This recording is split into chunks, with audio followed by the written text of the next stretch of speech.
and welcome back to Time in the UK. I've kindly been provided a watch to review. A watch has been given to me free of charge by a website called Trendhim. The watch has been provided for me for review, hasn't cost me anything, haven't paid for it, it's a free watch. Okay, just to get that clear, it's mine to keep. I get to say what I think about this watch. I don't have to sugarcoat it or say that it's great when it isn't or anything like that. I get to voice my own opinion about this watch. Previously we've had two other watches from Trendhim. We've had a digital and we've had a skeleton. Unfortunately I wasn't blown away by either of them, and the skeleton, when it arrived, it wasn't working. This one has turned up. Comes quite quickly from Denmark. In the packaging it arrives in is a basic cardboard box with some nice printing on it, picture of a lion on it, again cardboard, a little book. Okay, so it comes in basic cardboard packaging, so there's nothing madly exciting. Some artistic pictures in there. However, I don't know if you've ever shopped in a store called TK Maxx. That is the sort of packaging that you would get a bit of cheap perfume from TK Maxx in. Really, realistically speaking, cardboard box like that, you get some discount knockoff perfume from TK Maxx in that package. So, not overly impressed with the packaging, which we'll just leave here for argument's sake. The watch has arrived. And I chose this particular watch because I quite liked the design. Now, the design is a bit different. It's a chronograph. It comes with, I'll just turn this on. Just turn on my crystal tester. It comes with, it's a quartz chronograph. It comes with a bracelet, which is sort of a built-in bracelet. Let's get the sapphire tester on there. Well, that's quite surprising. Let's just test something that I know is sapphire. So it's giving me the same response as my Tudor. Yeah, so it gave me a positive test for the sapphire. Okay, we've had a positive test for the sapphire, which is a surprise. Didn't expect that. Excluding the crown, we have got 43 millimeters. So we've got a depth of 11. We have, including the crown, because you can't take a measurement without a crown, 47, about 4 millimeters, so 45. So it's a 41 mil watch maybe. Let's measure it there to there. Yeah, 41.4, excluding the crown. Lug tip to lug tip's a bit tricky because it's an irrelevant measurement, I think. It's 49, which is a bit big, but you end up, because of the first link on the bracelet being male, you've really got 56. So 56 is quite a big lug tip to lug tip. 11 millimeters thick, and weight-wise, I think we're about 120 grams. So I'll get the scales out in a bit and measure that. A few issues that I've got with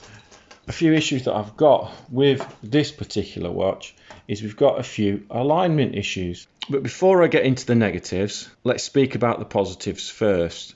So the positives for this watch are, it's quite an unusual design. If you want a big 41 millimeter, big chunky watch, this one is the one. It's not too deep, so it's going to fit nicely under the sleeve. Now, it is, I'm struggling really to find too many positives because I do like the colour of the dial. I like the different colour subways. It sort of gives it a look of a two eyes and a mouth. You know, I quite like that. It gives it a bit of character. Press the top button and away it goes. And then press it again and it stops. And press it again and we've got a flyback function. Now, the only problem I have with this particular watch is if we look very carefully, you can see it actually goes past 12 o'clock.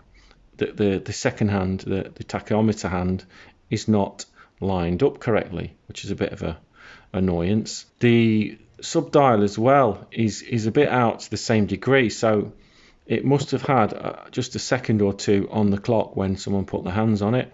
There's possibly a way to zero it, I just don't know, but I'm not sure. We've got a date function there. Another little annoyance that I have is that if you look really closely, the bezel has these sort of faux screws. Now I don't know if these are actual genuine screws or faux screws, faux bolts, but if you look at the chapter ring for the watch very closely and the faux screws, you'll see that they don't line up correctly. So the 6 o'clock marker on the chapter ring is towards one side of the faux screw, and the same goes for the 12. Now the faux screws do seem to line up on the dial. The chapter ring does seem to line up on the dial. I do believe the chapter ring is correct to the dial. I do believe the dial is correct to the watch case. I think the bezel's just not been fitted correctly, which I'm afraid is a bit of a poor show. We have a couple of little logos on the pushers, sort of a propeller, sort of Y-shaped logo, maybe a lion, and there you've got the lion logo on the crown. Hopefully you can see that. The case is pretty much all brushed, so we've got a fully brushed case with a polished bezel. The brushing of the bracelet and the watch head are of two different grades. The brushing on the bracelet is actually much finer than on the watch head, so consequently you've got a different sort of effect really where the watch strap fits into the watch head. These edges have a little bit of sharpness to them. There's a little bit of sharp, sort of not perfectly finishedness to them. The back of the strap, the case is just a pressed on case back with a lion logo on there. The strap is quite an attractive hexagonal type style of strap with a few polished facets on the inside. Gives it a nice sort of catchy the light effect, a bit like a Jubilee bracelet. I do really like the effect that the strap has. However,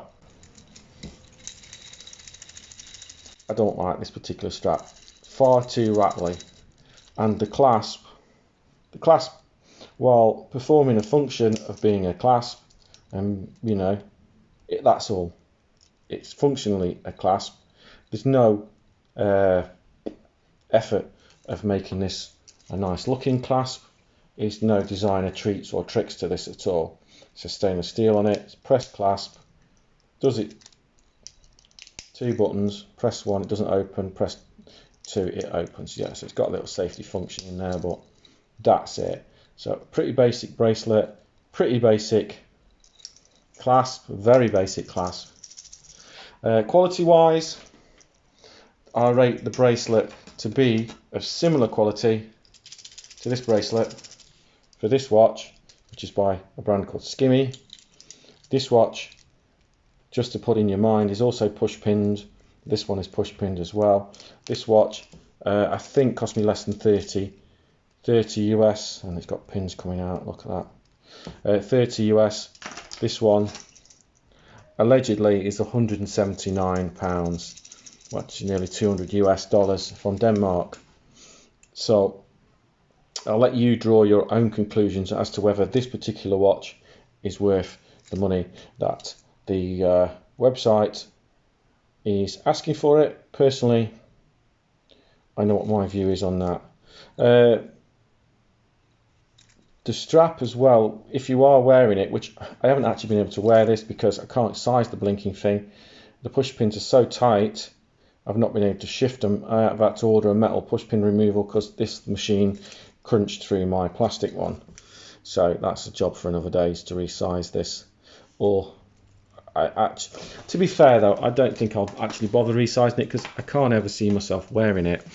For me, the watch head should have been smaller. It should have had a nicer bracelet on it.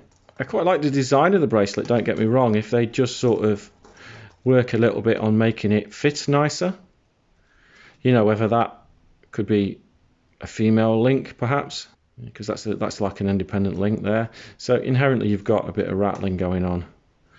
If you were to take this watch strap out, you would be left with a hole in the watch that, you know, you're going to need a special strap to fit there, otherwise it's going to look a plum.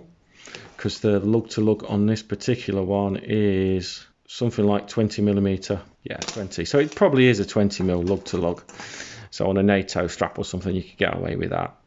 But whether or not it would look nice on a NATO strap, being as it's hexagonal and quite heavy for a quartz watch. The other issue that I have with it is because of how the hands are painted. As soon as they cross the silver of the subdial at the top, they vanish. You can't tell the time, and you can see that it's doing that now. So we've got heading towards 1:30, and the hour hand is vanished. And the vanishing is even more helped by the fact that the bottom half of the hour hand is painted black. So yeah, good points for this particular watch. Nice dial colour, nice unusual design. Bad points, finishing quality and QC issues. And for £179 watch, I personally can't recommend it, and I wouldn't advise anyone bought it. So my advice to Trendhim is, having personally worked with product buyers in the past, in my old life working in retail, I think whoever's buying these watches and having them shipped to Denmark isn't on his game. He's either paying too much for them, or he's buying them too cheaply and putting too much of a markup on them. So if he's buying them for $30 US, shipping them to Denmark, sticking them in a pile, you've got to rent the space, you've got to pay for someone to shift them about, so that's going to come with a cost, and then they're going to get dispatched. But I'll give it to them that their dispatch out of their warehouse is quick. That comes from Denmark to the UK very quickly. You know, within 24 hours it's at your door. But that costs the Trendhim company quite a lot, because that means that they've got to maintain a warehouse full of stock and staff to run it, you know. And the markup on this, I question the value on this particular watch. I don't see how this watch could ever be worth £179. The digital watch that I reviewed last time was quoted as being worth 80 quid. I placed it on eBay and sold it to raise some funds for this particular channel, and it sold for 7. Maybe that tells you something. Maybe things that sell on eBay sell for half the price of what they're actually worth. Maybe they sell for a quarter of the price of what they're actually worth. It's still way short of the price. Actually, no, this one's been lent out to another YouTube channel, the Time Bombardier. We're going to lend this to the Bombardier's watch channel for him to review. Something else to note, a little QC issue as well, is that the lug is held in place with these little securing nubbins here, whether these are trims or part of the... They're little trims. So basically what happens is, as you're doing this, that's quite sharp. So, you know, if you've got an item of clothing on, perhaps, and you rub against it, it is going to perhaps catch, pull threads on the item of clothing. Yeah, so I'll be a bit cautious about that. Generally speaking, I am not impressed with this particular product, and you know, my experiences with Trendhim so far are, it's a great idea, guys, but the execution has been a bit poor. So really consider, you know, my message to Trendhim is really consider what you are selling and who you're selling it to. What is your raison d'etre, if you like? What is your purpose? Are you out just to make the maximum amount of money for the minimum amount of cost? Are you trying to offer a value proposal? Because if you're trying to offer a value proposal, I just really think you've failed. If you're trying to rip people off and charge, you know, the maximum amount of money for the cheapest possible shite, I think you're, yes, that's what you're doing.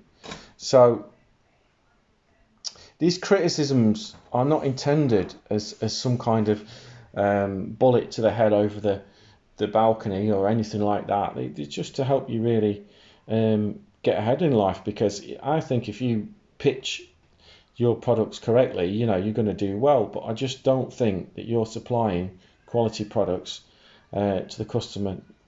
You know, there's a bit of a saying that we have in the UK: if you fool me once, shame on you. Fool me twice, shame on me. And I really do feel that if you want longevity business, you need to sort of offer better value, and you'll get your repeat customers, and they'll come back and back and back, and you will make more money through long-term customers and building up a better business. sells stuff like this to people. I mean, the uneducated, people that aren't in the know, the one-off watch buyer, you might get away with it. You might, you know, Fossil watch or something. I mean, to be honest, a Fossil watch is probably half the price and better quality. And I'm not by any means saying you should go and buy a Fossil watch, you know. But yeah, so I hope that has clarified my position on this particular piece. So this is the Lucleon watch by Trendhim. I'm going to add some tags that the company have asked me to add into my review, and yeah, go and buy it if you really like it. However, I would say to you, there are quite a few more choices that you could make. Some of the harness range from AliExpress for you know, a third, a quarter of the price. That'll be a better option for you. So yeah, if this one's going to get loaned out to a few watch channels, you'll probably see this one floating around at some point on review. And thank you very much for taking the time to join Time in the UK here on YouTube. Please like, comment and subscribe.